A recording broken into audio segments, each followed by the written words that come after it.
Puncak Kehidupan. Bab 466. Serena Wai ingin pergi ke rumah sakit umum. Dia ingin diperiksa oleh departemen dermatologis untuk mengetahui apa tanda hitam di bawah pusarnya. Insiden itu berakhir begitu saja. James Coney meminta penjaga keamanan untuk melemparkan kedua pengawal yang pingsan itu keluar. James kemudian memegang tangan Alex Rockefeller. "Alex, syukurlah kamu ada di sini. Kalau tidak, klinik ini akan dirobohkan," katanya. James, di sisi lain, menghela nafas panjang. "Aku masih belum cukup baik. Aku sebenarnya tidak tahu apa penyakitnya." Petik 2. Dr. James, kamu tidak harus berpikir seperti itu. Wanita itu tidak hanya sakit. Dia telah dikutuk.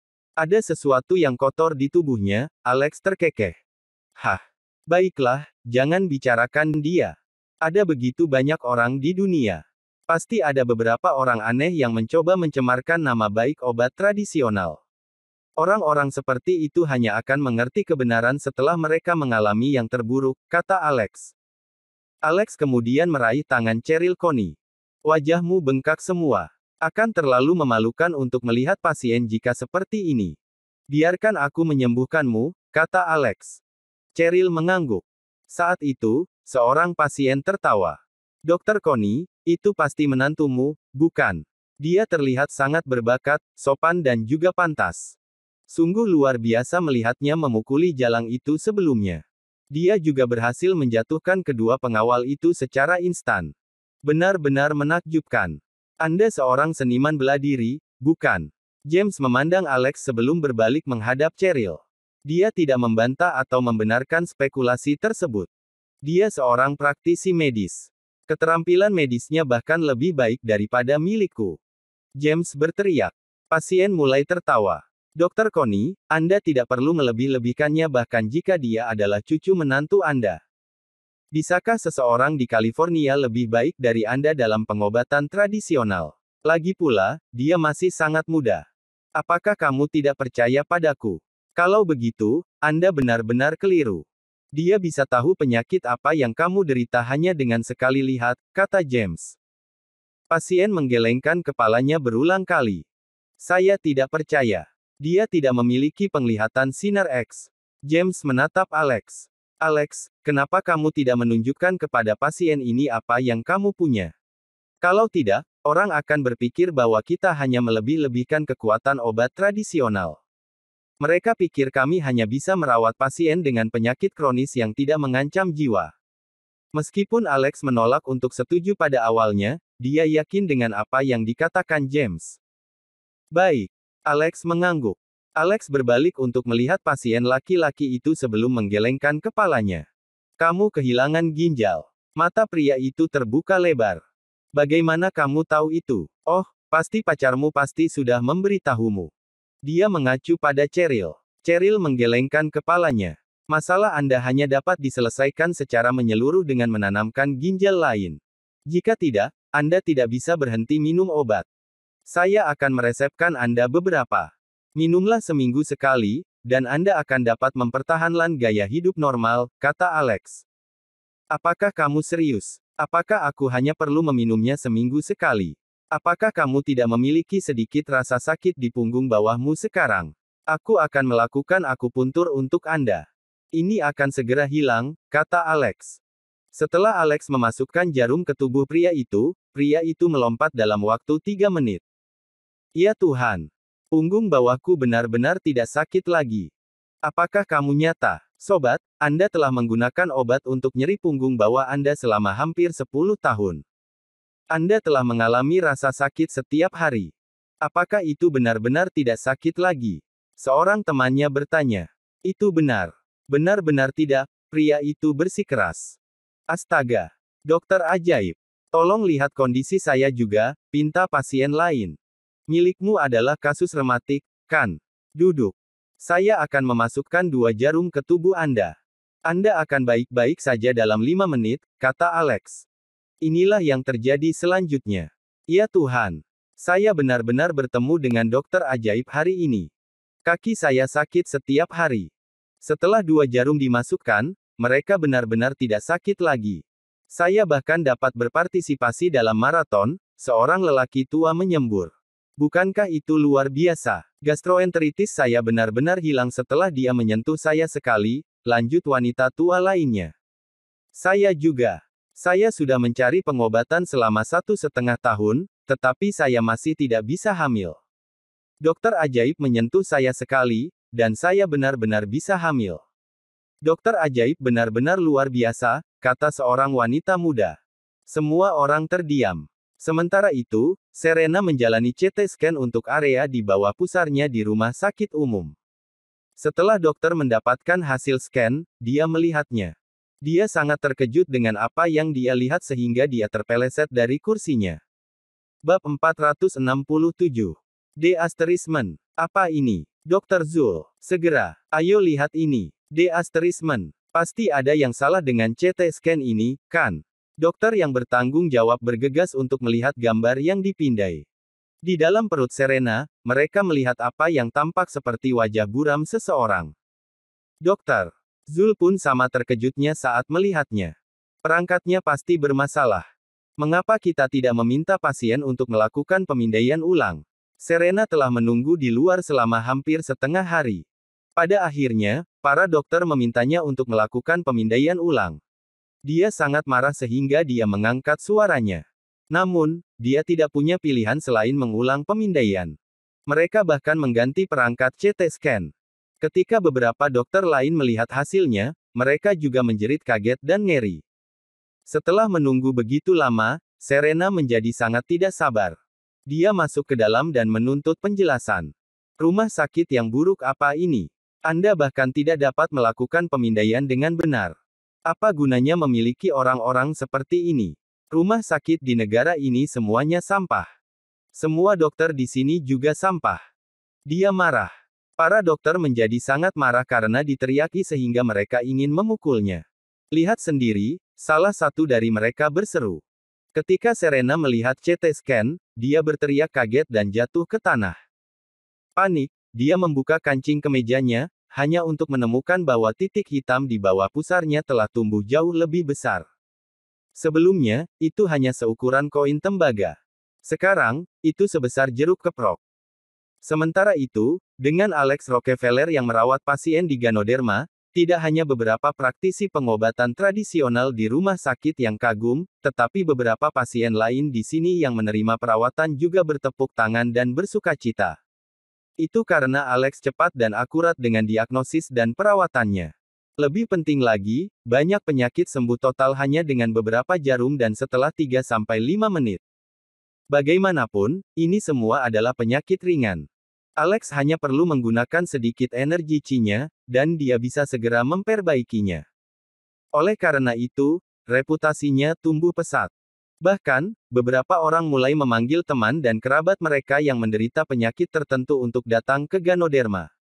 Ini adalah kesempatan langka yang mungkin tidak akan pernah datang lagi. Semua orang telah mendengar bahwa dokter ajaib ini bukan dokter internal, dan dia hanya kebetulan lewat. Alex, ambil air. Cheryl Connie berperan sebagai perawat. Dia menepuk tangan Alex. Sementara dia melihat Alex minum, matanya menatap lembut. Alex memiliki keterampilan medis yang sangat baik. Tidak hanya dia mampu meninggalkan kesan yang signifikan pada pasien, tetapi dia juga sangat mempengaruhi pemahaman Cheryl tentang pengobatan. Dia belum pernah melihat pengobatan yang begitu cepat dan efektif dalam hidupnya. Resep yang ditawarkan Alex bahkan lebih menakjubkan.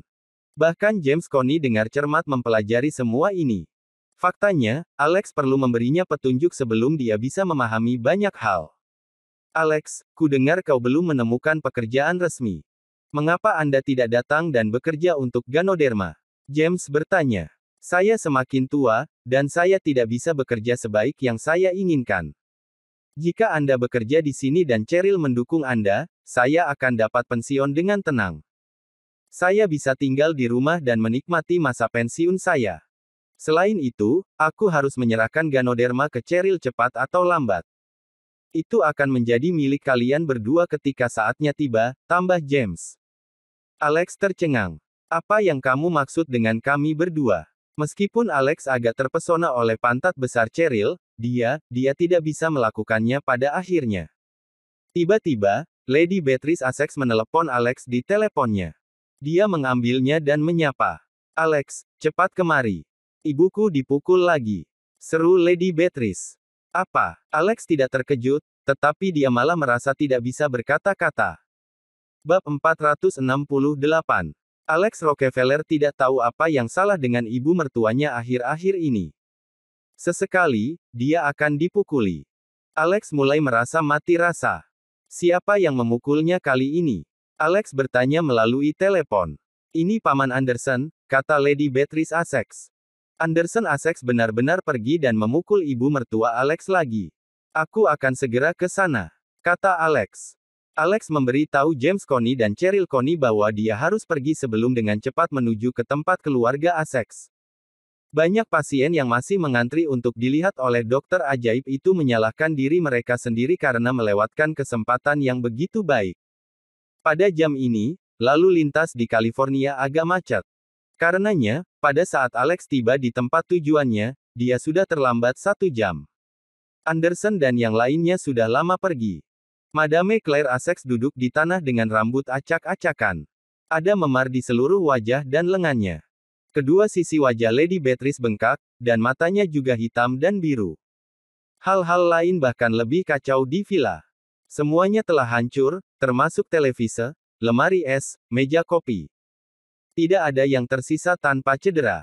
"Ini, apa yang terjadi?" Alex terkejut. Di masa lalu, dia entah bagaimana akan bersuka cita setiap kali Madame Claire tertembak. Dia mengira Anderson Essex akan menamparkan Madame Claire paling banyak. Alex tidak menyangka dia akan sekasar ini. Lady Beatrice memelototi Alex. "Kamu sampah yang tidak berguna. Apa gunanya kau sekarang? Aku menelepon sebelumnya, tetapi kau baru saja tiba. Kenapa kau tidak datang saja besok?" "Enyahlah. Aku juga jadi lebih pusing hanya karena melihatmu," teriaknya. Alex tertawa dingin. "Ada apa dengan amarahnya, Nona? Kau terlihat baik. Mengapa Anda tidak mengambil pisau dapur sebelum menuju ke tempat Essex untuk memenggal kepala Benny?" "Rockefeller, omong kosong apa yang kamu keluarkan? Bagaimanapun, keluarga kami tidak bisa mengandalkanmu. Pada saat Anda muncul untuk membantu, saya mungkin sudah mati," teriak Madame Claire dengan marah.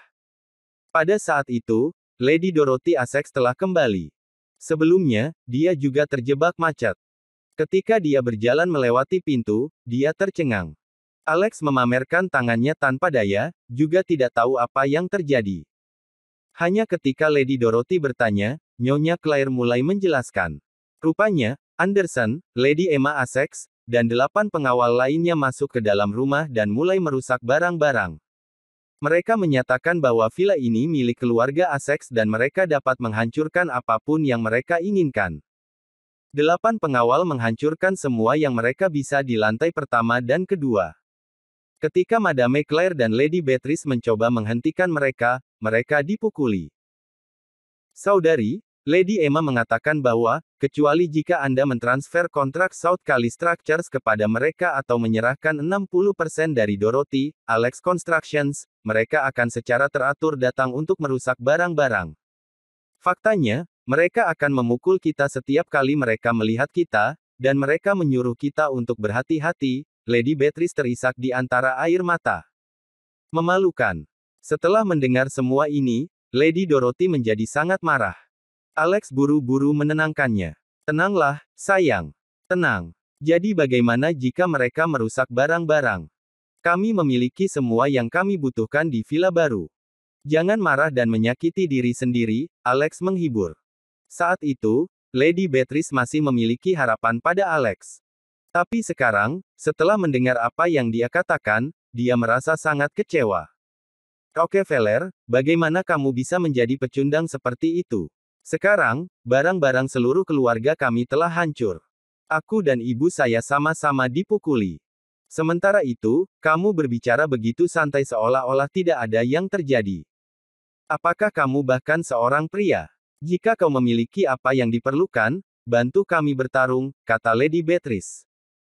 Alex meliriknya. "Kita hidup dalam masyarakat di bawah aturan hukum. Apakah kamu mengerti apa artinya itu? Ketika kamu dipukuli, tentu saja, kamu akan pergi ke polisi. Apakah kamu bodoh? Setelah mengatakan itu, Alex langsung mengeluarkan ponselnya untuk melakukan panggilan. Halo, apakah ini polisi? Saya ingin melaporkan perampokan di rumah saya. Ibu mertua dan ipar perempuan saya dipukuli habis-habisan. Segala sesuatu yang berharga dalam rumah kami telah hancur. Yang paling penting, batu giok zamrud yang berharga senilai 100 juta dolar telah dihancurkan. Siapa orang-orang ini? Oh, mereka adalah bagian dari keluarga Asex. Orang-orang ini berasal dari Asex Construction. Salah satunya bernama Anderson Asex, dan satunya lagi bernama Emma Asex, jelas Alex. Madame Claire dan Lady Beatrice menatap Alex dengan ekspresi tercengang. Omong kosong apa yang kamu bicarakan? Kami tidak memiliki batu giok zamrud senilai 100 juta dolar, bukan? Nyonya Claire bertanya setelah panggilan telepon Alex berakhir. Jika aku mengatakan kita melakukannya, kita melakukannya. Inilah yang akan kalian katakan ketika polisi tiba. Jika keluarga Asex tidak mau membayar saya 100 juta dolar, kita akan menempatkan mereka di balik jeruji besi, kata Alex. Begitu Lady Dorothy mendengar itu, dia mengerti apa yang sedang terjadi. Ini adalah kasus pemerasan. Tapi, dari mana batu giok zamrud itu berasal? Mana buktinya? Bab 469. Lebih dari setengah jam kemudian, sebuah mobil polisi tiba dengan sirene yang menyala, menyebabkan penduduk di lingkungan itu bertanya-tanya apa yang terjadi. 5 orang segera turun dari mobil. Tony Lee kebetulan menjadi pemimpin tim. Halo, Tuan Rockefeller. Saya yang bertanggung jawab atas kasus Anda ini, kata Tony. Alex Rockefeller terkejut. Saya tidak percaya Anda harus terlibat, Tuan Lee. Maaf untuk masalah ini. Petik 2. Tony mengangguk. Jangan khawatir tentang itu. Kami akan melakukan yang terbaik. Petik 2. Tony memimpin bawahannya ke villa, di mana semua orang terkejut dengan tingkat kerusakannya. Itu bukan karena mereka belum pernah melihat yang seperti ini. Kenyataannya, setiap kali orang-orang dari dunia bawah terlibat, sering ada situasi seperti ini. Namun, orang yang menghancurkan villa ini adalah mertua Madame Claire Asex. Ini berlebihan. Seberapa besar mereka membenci satu sama lain? Segera, foto diambil, dan inspeksi dilakukan. Tuan Rockefeller, apakah Anda benar-benar kehilangan batu giok senilai 100 juta dolar? Tanya Tony. Ketika Madame Claire dan Lady Beatrice Asex mendengar pertanyaan itu, mereka berdua menatap Alex dengan ekspresi aneh di wajah mereka. Tentu saja. Bahkan mungkin bernilai lebih dari 100 juta, tegas Alex dengan pasti. Seorang anggota tim wanita, yang lebih memperhatikan detailnya, melihat sekeliling ke villa yang hancur dan barang-barang rumah tangga yang rusak. Kerutan terbentuk di wajahnya. Tuan Rockefeller, apakah itu benar? Anda tidak harus berbohong. Apakah Anda yakin memiliki sepotong batu giok senilai 100 juta dolar? Jika apa yang Anda katakan itu salah, Anda bisa dikenai tuduhan pemerasan. Lady Dorothy Asex tiba-tiba menjadi gugup. Dia ingin mengatakan sesuatu tapi terhenti. Ketika anggota tim wanita melihat ini, dia merasa lebih yakin bahwa Alex berbohong. Dia segera mendengus dingin. Tuan Rockefeller, Anda harus memikirkan ini dengan hati-hati. Jika Anda berani membuat tuduhan palsu kepada orang lain, saya akan memukul. Sebelum dia bisa menyelesaikannya, Tony menamparnya. Apakah kamu sakit? Apakah Anda menyadari apa yang Anda katakan? Korban baru saja memberitahu Anda bahwa sesuatu miliknya dicuri. Tugas Anda adalah menyelidiki kasus ini. Apa yang kamu kerjakan sekarang? Apakah Anda mengancam korban? Apa identitas Anda? Apakah kejadian ini berhubungan dengan Anda? Apakah Anda bersekongkol dengan sisi lain dari keluarga Asex? Anggota tim wanita bingung setelah dipukul. Pak, saya tidak. Saya hanya berpikir. Mereka tampaknya tidak terlalu kaya, dan rumah ini rusak dan nyaris tidak berdiri. Barang-barang dalam rumah tangga ini juga tidak tampak sangat mewah. Bagaimana batu giok senilai 100 dolar muncul entah dari mana? Apakah ada bukti? Kita seharusnya tidak menjadi senjata sewaan. Jika memang benar mereka memilikinya, mereka harus menunjukkan kwitansinya kepada kami. Alex meliriknya. Kamu pikir kamu sangat pintar.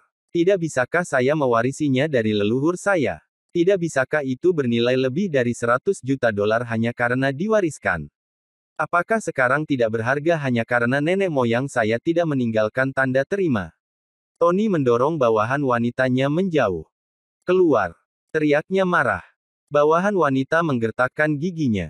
Tuan, saya tidak melakukan kesalah. Bagaimana Anda bisa menendang saya keluar? Saya hanya bertanya-tanya, katanya. Baiklah, aku akan memberitahumu. Saya memperoleh batu giok itu beberapa hari yang lalu dari perjudian batu. Itu sebabnya saya tidak memiliki tanda terima. Banyak orang melihat apa yang terjadi di pasar barang antik. Kalau nggak percaya bisa tanya-tanya dulu, kata Alex. Mata Lady Beatrice terbuka lebar. Apakah kamu benar-benar pangeran judi batu? Dia telah melihat video langsung pangeran judi batu beraksi, dan diam-diam, dia sangat iri padanya. Alex mengerutkan kening saat dia menatapnya, tetapi dia tidak mengatakan apa-apa. Sementara itu, Nyonya Claire mulai berpikir keras. Itu adalah hari di mana dia merasa terinspirasi oleh pangeran judi batu karena mengungkap batu giok yang tak ternilai, dan dia pergi berjudi. Pada akhirnya, dia akhirnya kehilangan $500.000, dan krediturnya muncul di rumah. Nyonya Claire mengingat ini seolah-olah baru terjadi kemarin. Dia segera melompat dan meraih Alex. Apakah kamu benar-benar pangeran judi batu?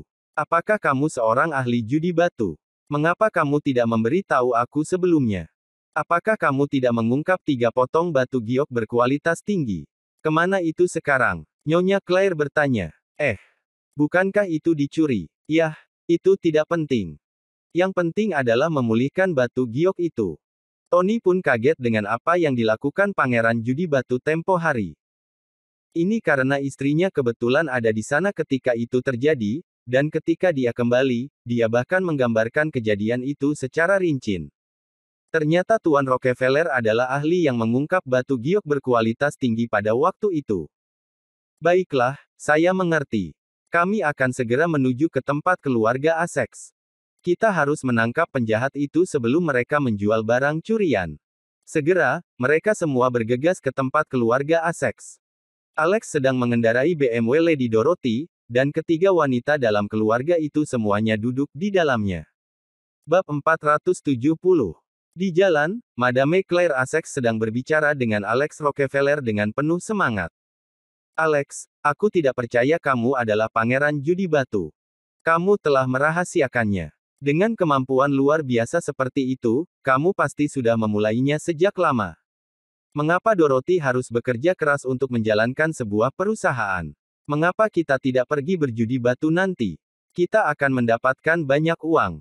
Bagaimana menurutmu, menantuku yang baik? Tiba-tiba, Alex berubah menjadi menantu yang baik. Ibu, aku hanya beruntung hari itu.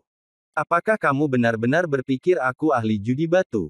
Jika aku bermain judi batu lagi, aku khawatir kamu bahkan tidak punya celana untuk dipakai, kata Alex. Ketika Madame Claire mendengar ini, dia merasa seperti balon kempis. Tapi dengan cepat, dia melanjutkan, bagaimana dengan batu giok? Aku tidak percaya apa yang kamu katakan kepada Tuan Li. Kamu telah pindah untuk waktu yang lama ketika itu terjadi. Petik 2. Aku menjualnya, kata Alex. Mana uangnya? Nyonya Claire bertanya. Aku memberikannya pada ibuku. Apakah kamu memberikan semuanya kepada ibumu? Bukankah aku ibu mertuamu? Bagaimana mungkin kamu tidak memberi aku 1 sen pun? Sungguh menantu yang jahat, bentak Madame Claire, jelas sangat marah. Ibu mertuaku berniat melakukan hal-hal besar dengan uang itu. Dia akan menggunakannya untuk bisnis. Kamu akan menggunakannya untuk apa? Anda akan membelanjakannya untuk saham atau membeli segala macam barang yang tidak berguna. Anda bahkan pergi berjudi batu setelah melihat orang lain melakukannya. Saya akan memberi tahu Anda tidak diizinkan pergi lagi. Sayang, kamu juga tidak diizinkan. Anda akan kalah 9 kali dari 10. Jika itu terjadi, keluarga kita akan bangkrut. Apakah kamu mengerti? Kata Nyonya Dorothy. Ya sayang. Alex membuat janji lisan, tetapi dia memikirkan kapan dia bisa berjudi lagi di dalam harinya. Sementara itu, di tempat keluarga Essex, Madame Joanne bersama Anderson Essex dan putrinya. Nenek, kamu tidak bisa melihat keadaan buruk Madame Claire Essex. Hidungnya memar, dan wajahnya bengkak. Dia bahkan melolong seperti anjing di tanah.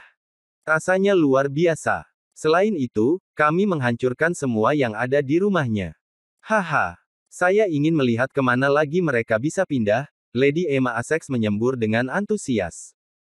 Madame Joanna tampak dipenuhi dengan kegembiraan. Baik.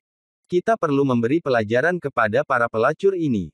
Lady Emma tiba-tiba mengeluarkan sesuatu dari sakunya. Nenek, lihat apa yang kutemukan. Itu kalung mutiara. Aku ingat Madame Claire dulu memakainya, dan dia memperlakukannya seperti harta karun. Aku telah mengambilnya. Ini hadiah untukmu, Nenek. Madame Claire tidak pantas mendapatkan sesuatu yang begitu baik. Kamu harus memakainya, Nenek. Lady Emma dengan gembira membantu Madame Joanna memakainya. Itu terlihat indah. Itu benar-benar tidak terlihat tidak pada tempatnya, pujinya. Nyonya Joanna tertawa kecil.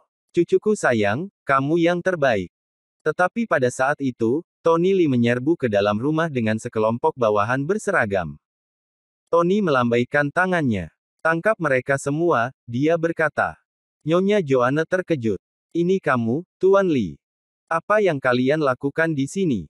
Siapa yang kamu tangkap? Alex, yang datang setelah Tony dan timnya, melirik kalung mutiara di leher Madame Joanna. Dia mencibir. Siapa lagi yang bisa mereka tangkap? Tentu saja, itu kamu, pencuri tua.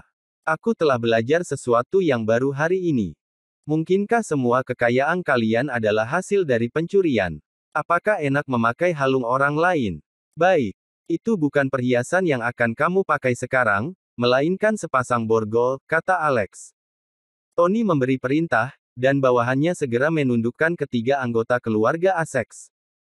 Kamu telah dicurigai melakukan pencurian, pelanggaran, penyerangan, dan perusakan properti pribadi. Ada sejumlah besar uang yang terlibat di sini. Anda ditahan. Tangkap mereka semua dan bawa kembali. Klik. Ketika sepasang borgol ditempatkan di sekitar pergelangan tangan Madame Joanna, matanya berputar ke atas, dan dia pingsan. Bersambung.